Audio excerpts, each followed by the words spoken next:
This is a TLC recording. Alice's Adventures in Wonderland. Chapter 2, The Pool of Tears. "Curiouser and curiouser," cried Alice. She was so much surprised that for the moment she quite forgot how to speak good English. "Now I'm opening out like the largest telescope that ever was. Goodbye, feet." For when she looked down at her feet, they seemed to be almost out of sight. They were getting so far off. "Oh, my poor little feet. I wonder who will put on your shoes and stockings for you now, dears. I'm sure I shan't be able. I shall be a great deal too far off to trouble myself about you, and you must manage the best way you can. But I must be kind to them," thought Alice, "or perhaps they won't walk the way I want to go. Let me see. I'll give them a new pair of boots every Christmas." And she went on planning to herself how she could manage it. They must go by the carrier, she thought, and how funny it'll seem, sending presents to one's own feet, and how odd the directions will look.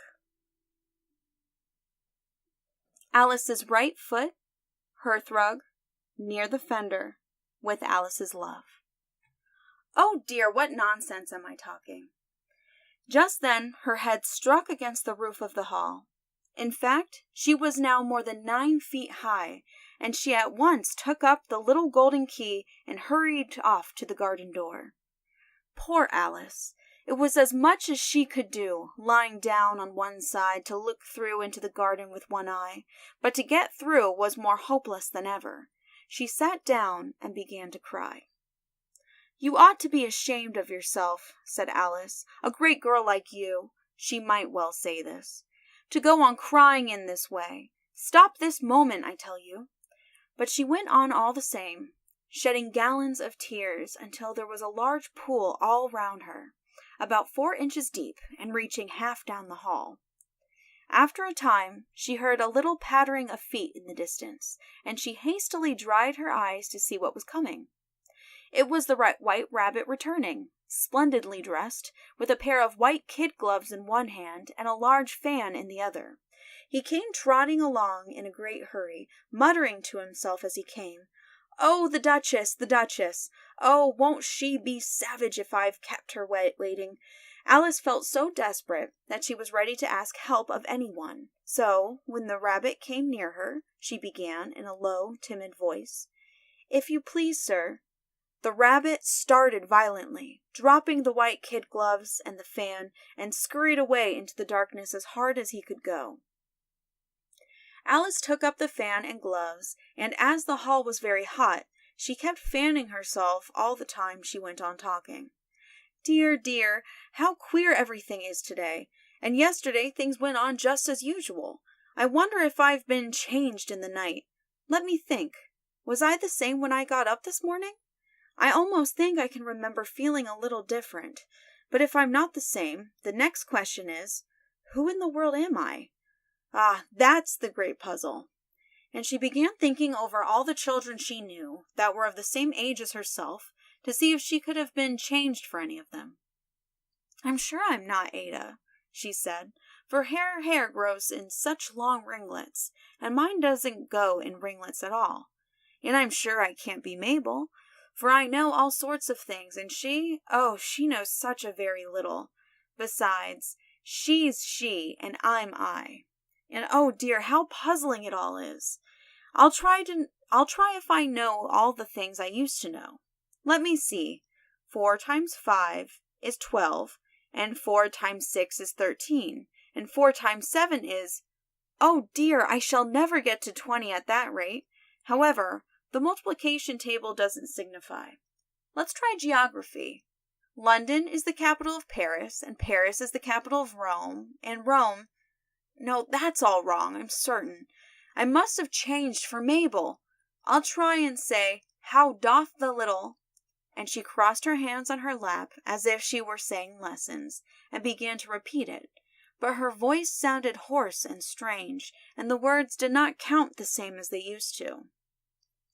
How doth the little crocodile improve his shining tail, and pour the waters of the Nile on every golden scale? How cheerfully he seems to grin, how neatly spread his claws, and welcome little fishes in with gently smiling jaws. "I'm sure those are not the right words," said poor Alice, and her eyes filled with tears again as she went on. "I must be Mabel after all, and I shall have to go and live in that poky little house, and have next to no toys to play with, and oh, ever so many lessons to learn. No, I've made up my mind about it. If I'm Mabel, I'll stay down here. It'll be no use their putting their heads down and saying, 'Come up again, dear.' I shall only look up and say, 'Who am I then? Tell me that first.' And then, if I like being that person, I'll come up. If not, I'll stay down here till I'm somebody else." "But oh dear," cried Alice, with a sudden burst of tears, "I do wish they would put their heads down. I'm so very tired of being all alone here." As she said this, she looked down at her hands, and was surprised to see that she had put on one of the rabbit's little white kid gloves while she was talking. "How can I have done that?" she thought. "I must be growing small again." She got up and went to the table to measure herself by it, and found that, as nearly as she could guess, she was now about 2 feet high, and was going on shrinking rapidly. She soon found out that the cause of this was the fan she was holding, and she dropped it hastily, just in time to avoid shrinking away altogether. "That was a narrow escape," said Alice, a good deal frightened at the sudden change, but very glad to find herself still in existence. "And now for the garden." And she ran with all the speed back to the little door, but alas! The little door was shut again, and the little golden key was lying on the glass table as before. "And things are worse than ever," thought the poor child, "for I never was so small as this before, never, and I declare it's too bad, that it is."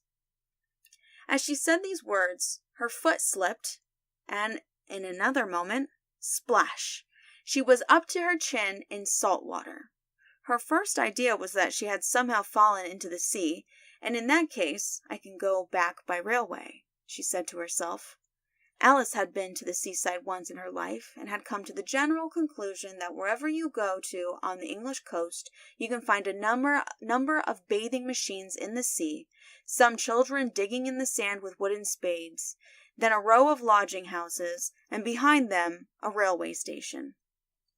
However, she soon made out that she was in the pool of tears which she had wept when she was 9 feet high. "I wish I hadn't cried so much," said Alice, as she swam about, trying to find her way out. "I shall be punished for it now, I suppose, by being drowned in my own tears. That will be a queer thing, to be sure. However, everything is queer today." Just then she heard something splashing about in the pool a little way off, and she swam nearer to make out what it was. At first she thought it must be a walrus or a hippopotamus, but then she remembered how small she was now, and she soon made out that it was only a mouse that had slipped in like herself. Would it be of any use now, thought Alice, to speak to this mouse? Everything is so out of the way down here that I should think very likely it can talk. At any rate, there's no harm in trying. So she began. "Oh, Mouse, do you know the way out of this pool? I am very tired of swimming about here, oh Mouse." Alice thought this must be the right way of speaking to a mouse.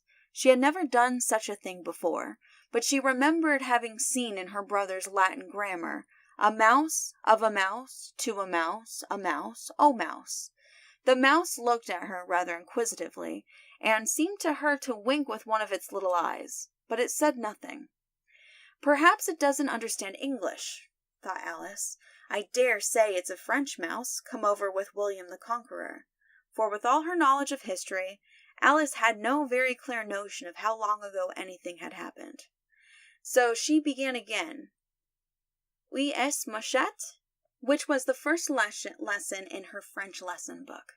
The mouse gave a sudden leap out of the water, and seemed to quiver all over with fright.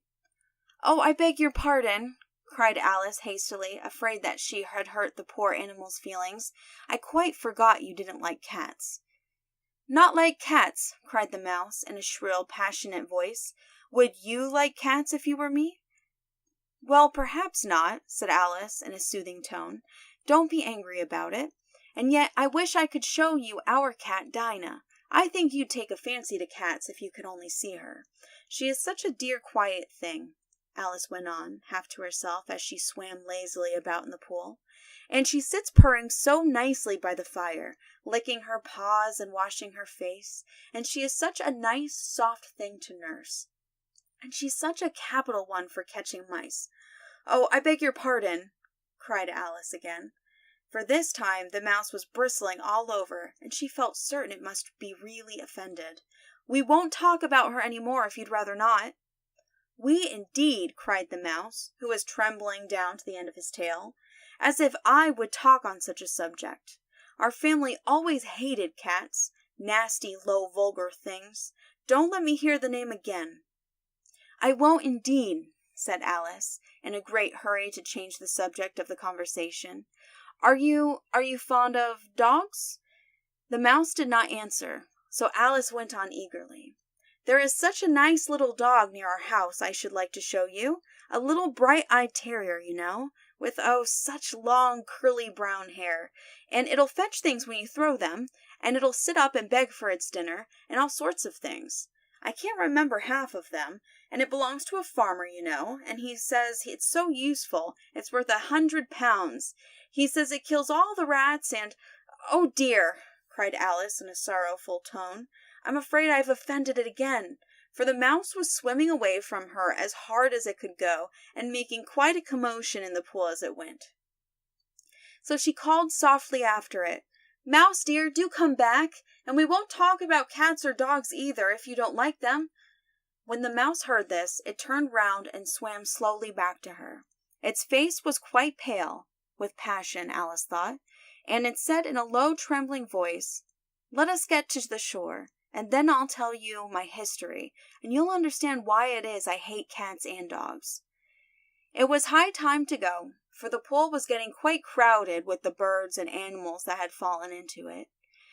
There were a duck, a dodo, a lory, and an eaglet, and several other curious creatures. Alice led the way, and the whole party swam to the shore. End of Chapter 2.